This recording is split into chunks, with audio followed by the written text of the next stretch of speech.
Greetings, Mind Crafters, and welcome to another Minecraft episode on this beautiful day. My name is Kimberly Quinn, and I am your hostess with the mostest on this Minecraft podcast, which is about becoming the boss of your brain. We need to become the masters of our cognition in order to live our very best life. And today, what I'm excited to talk about with you is sort of avoiding the bear climbed over the mountain syndrome. So right now I'm thinking of I've got just a slight inspiration today.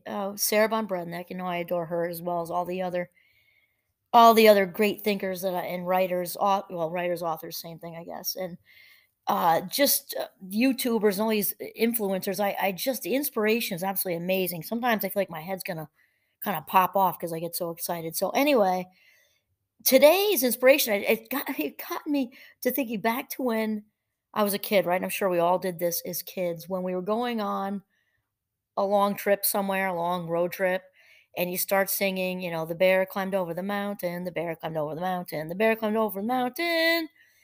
And then what did he see? I forget. And saw another mountain. You know the whole story. And then how does it wrap right back around? What did he do? What did she do? What did they do? They climbed another mountain. And so it just goes in this loop. And obviously this is very fun as kids. So I'm sure the parents in the front seat are probably trying to swing their hands backwards to give us and not, get us to knock it off because it probably was extremely annoying. But as kids, we really like that. The only thing is, in reality, this is what got me thinking about this whole thing.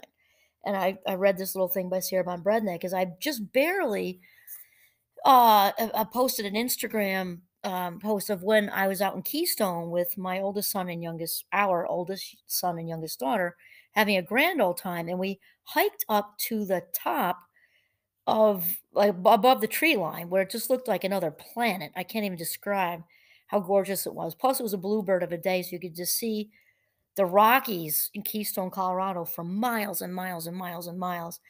And it just felt like you were literally on top of the world. Like I felt on top of the world. And I will tell you that that altitude thing is real. So, wow. And I'm in decent shape, not ready to run a marathon or anything, but I'm in pretty good shape. And I was like, trying to breathe, walking up there. The skiing was fine. So where is she going with this? I'm about to tell you right now. So this is the back bowl. It's like a double diamond, one diamond. I don't know. It's very, very, very steep. Doesn't really matter. And the skiing was fantastic. Again, the sun was out. And I'm thinking to myself, I'm kind of feeling like a badass in this moment. And I would just want to take a picture of the sign because it had the diamonds and it said North Pole, South Pole, something like that. I was also pretty proud of myself for hiking up in this thin, thin atmosphere. And that was all fine.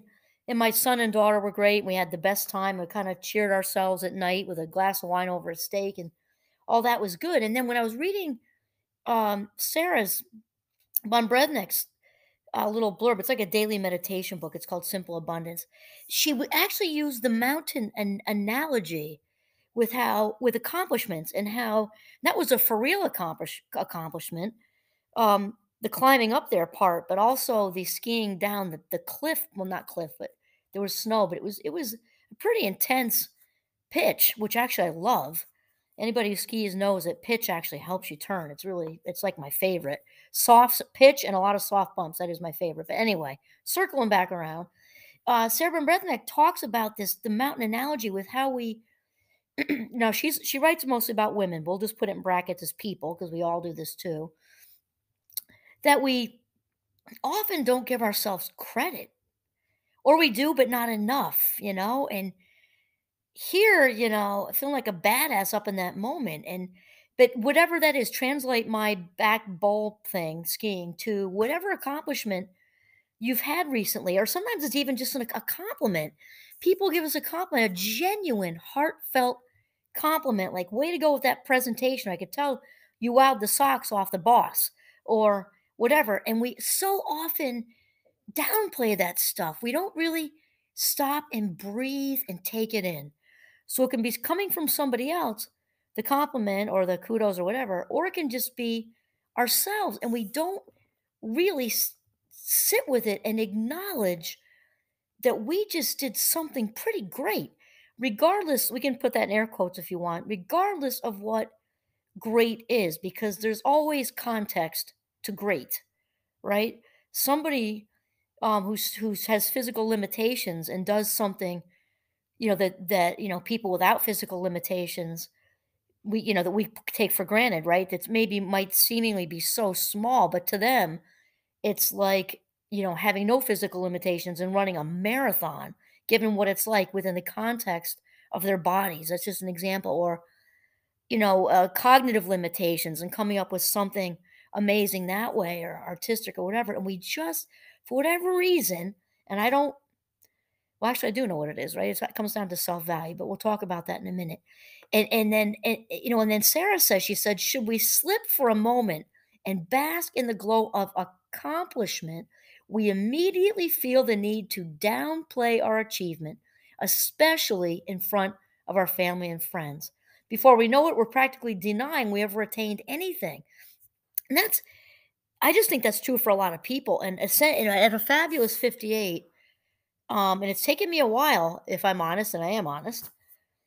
I'm very honest, actually, especially with myself. It's taken me a while to be very, very, very, very truthful. And I've gotten to a place where I sometimes catch myself still on occasion, and I stop and breathe and I just take in the goodness when people are saying it. It's been a long haul though, because many of us have had messages early on that have sort of put blockers up to letting the good in. I guess that's the best way to say it. So then she says, before we know it, we're practically denying we ever attained anything. But many successful people do revel in their achievements, covering the walls of their offices and homes with their photographs, magazine covers, displaying golden statuettes and awards on their mantles, or in specially built cabinets. They've succeeded, and not only does the world applaud them, they congratulate themselves. And I'll tell you, I said it. Well, I was gonna just like keep it on the DL, but I'm not good at that because, first of all, I don't do secrets because secrets are toxic. But this was never a secret; it was just more like private. But I don't really need to be private about it because I think just in the beginning, I was experiencing a little bit of this bear climbed over the mountain thing because I've joined an amazing mastermind group. I mean, they're just geniuses, and I can't even tell you how impressive they are, and it's not because they're wealthy, and they'll say the same thing. It's not because they're wealthy. These are very authentic people who have, a lot of them have like, amazing life stories that involve big, big, big, big challenges and personal, things that have happened and all kinds of things, and they were resilient and just they're just amazing, amazing people. And when I'm thinking about, the time I've spent with them together already, and we go on, a few weekends a year and discuss, things and how to improve. If you're trying to write a book, you're trying to whatever, they're just really great with all that. And I can't even tell you how impressive they are. And they are able to authentically applaud themselves, and we are authentically able to applaud each other, and not for 1 millisecond, and I've just really kind of only been with these people for a few months. Not for 1 millisecond did I smell, taste, touch, or anything, any kind of not a anything of arrogance. And none. There was none of that in the room. These are just good people who are just focused on following their authentic path, and all these other successes, with monetary successes or square footage or whatever, are all just like the side effects of everything they're trying to do. And one thing that was made very clear to me, not I mean not intentionally, or maybe it was intentional, I don't know, but just the vibe in the room is these are people who know their value, and it's not arrogance. I can't It's actually the opposite. It's very humble. And at the end of the whole weekend, the sort of grand poobah of the group, who I adore, had us all go around. It was kind of like popcorning. And he started with me, probably because I was one of the newer ones, I don't know, and said the most just genuine things about what I had brought to that weekend. They were real. It wasn't just fluffing feathers and just, and then I got to pick somebody, and it was just went around organically. And Some people even got teary. And so the whole point is it is such a good practice. And just like we know what we practice, we inevitably get good at, right? We, for some reason, often have a hard time doing this. And I definitely felt, I wouldn't say I felt uncomfortable, but I didn't feel 100% comfortable either. I felt in that place of growth. I felt in a place that this is good for me. I know that this is good for me. I know I'm good for them. I know that we're good for each other. I just feel a little weird at this moment because there's so much goodness in this room coming in my direction. I just need to sit still and breathe. I needed to breathe deeply while all that good stuff was being said to me, and I'm well aware of where that comes from. For most of most of us, that is in our childhood, and we know that for the first 3 years of our lives, there's something called infantile amnesia. So if you're like, "Oh, I remember being 2," and no, you don't. Unless there's trauma or something like that. Yet 2-year-olds, 2.5-year-olds, they have full lives, right? They're talking about their birthdays and they're engaging with everybody in their lives. They've got all that life going on, but we really don't remember that. So think of all that life going on, all the things that may have been said to us or done to us or whatever, and that's all in the vault. So then fast forward to being your, 20s, 30s, 40s, 50s, 60s, 70s, 80s on up, and we don't always know why it seems like there's an iron gate with a digital code to get through or a padlock, and why can't we let the good in it? And so I've worked on this for so long that at this point it's gotten much easier. I'm just being very truthful that in that moment, because I was with all new people. All we'd done is a few Zoom calls and a couple of phone calls, and I was in another place. I was out of state, and it was wonderfully, wonderfully um, full of growth for me. Full of growth because I felt just the right amount of a little taste of uneasiness that I knew was safe and healthy. I guess that's the best way to say it. And I totally grew from it. And just in the whole room, watching us be able to applaud for ourselves and each other, I really felt that I'd come a long way in that minute. Still not easy, but I'd come a really long way. And I watched other people be what I think. Obviously you can't tell what's going on in somebody's in their own rib cage, right? But I saw a few others. I think that were in a place similar to I am where I am, where they were listening, breathing, taking it all in, and still just having to really focus on sitting still with it because it was just a little tiny bit, hard. And I know, again, I'm as honest as honest gets. I also, I'm actually having this insight at this minute. I was not having it on the mastermind weekend, though it's definitely clear just talking with you in this minute. I'm also the adult child of alcoholic parents, with also a lot of mental illness going on in the house, and I'm the oldest. So I was definitely, well, actually, I was a combination of the golden child because I did a lot of achieving, and also the scapegoat because I also was blamed for most of what went on in the house, and that's a weird combination. That's not. I don't think that's very typical. But as far as the achieving, that can't I'm being reflective in this minute, so candid and so honest with you all, because this I literally didn't plan to say this part, is that the bear climbing over the mountain thing, I learned that I had to achieve to feel good about myself. I couldn't just be. I had to achieve I'm getting like a chill right now with my neck. I learned that I had to achieve. So it was constantly what's next, what's next, what's next. And then that was through high school, got into college, and of course, I have a fast mind, so it wasn't that my grades were always A's. That's not always true. Though I did have some runs of that, and then I would, get distracted, whatever. But I was constantly, and then it was graduate school. Of course, I wanted to be an MD before I, eventually became a PhD. And I realized in college that as much as I'm definitely fascinated by science, that was really about the shame underlying. It's kind of like that typical, that classic adult children of alcoholics ACOA thing for the oldest child. If you don't want me, you're sure as heck going to need me. And that's why so many of us responsible children, the golden child, the hero, whatever, go into becoming a doctor or a nurse. Definitely anything that involves a uniform, like the police force, the firefighters, definitely the military, because we need to seek our honor on the outside of us. And I realized I had this bear going over the mountain thing for a really long time. And I got better at work in progress, work in progress, work in progress. And then there's still part of me, and now part of it I got to separate because I'm also just authentically interested in things. So it's not all that, But there's definitely, especially in my high school, college years, I was definitely, metaphorically speaking, looking for badges on the outside, no question. And then, one degree after the other, and then achieve, achieve, achieve, and then in my recent last 10 years, at one TED Talk, that wasn't enough, so did another one, then Psychology Today, 1 or 2 articles wasn't enough, 5 wasn't enough, how about 30? Okay, good. And now and so, and that's all fine because I've authentically been interested in all that, very much so, especially in this last 10 years. It's not the same sort of, I'm further along the journey, so it's not all of that bear climbed over the mountain. It's sort of a mix. But I've realized now that, letting the good in, that's been a real long haul for me, a really long haul. When people at Champlain have said so many nice things to me. The St. Mike's College community has always said so many nice things to me. And I used to literally not even hear it.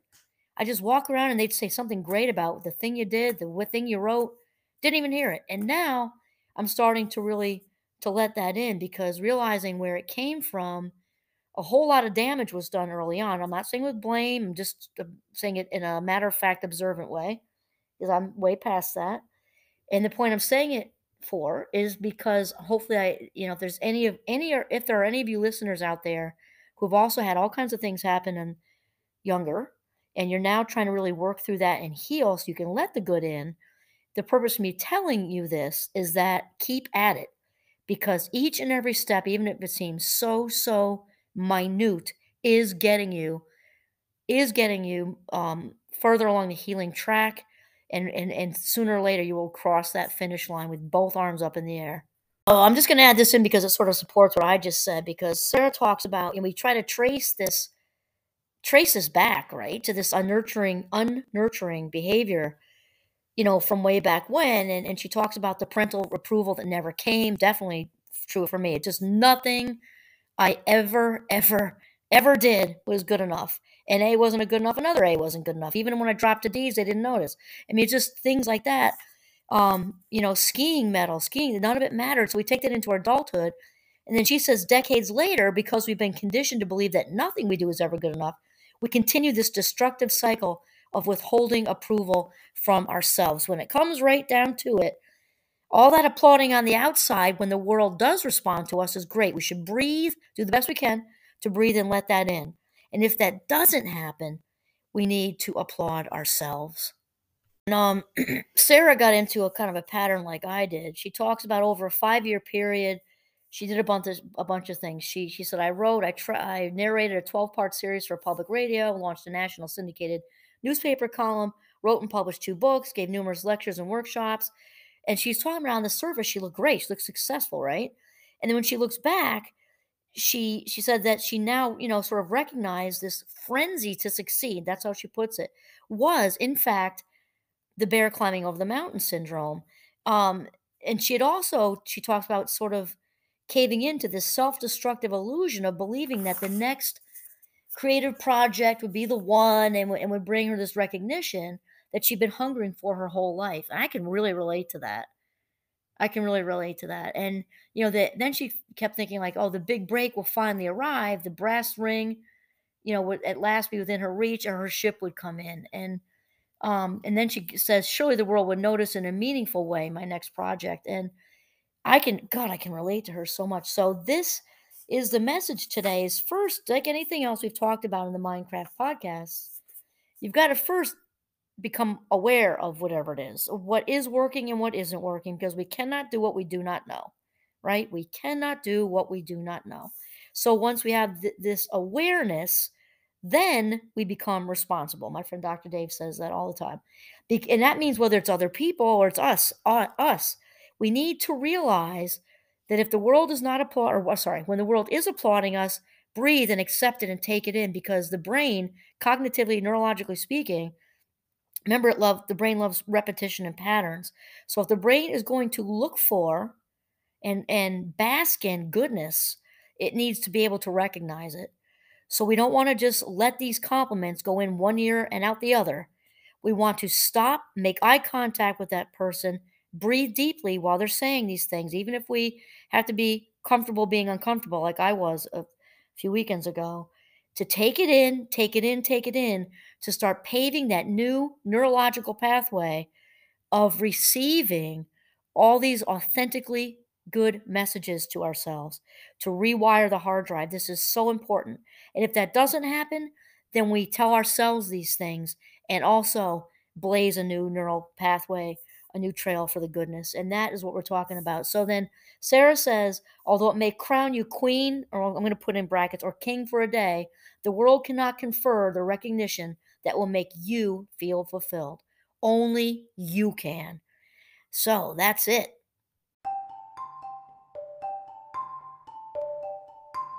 I would say that is just a wonderfully natural place to sign off. And this is Kimberly Quinn signing off from the beautiful, gorgeous, sunny Northern Vermont. Have a mindful day.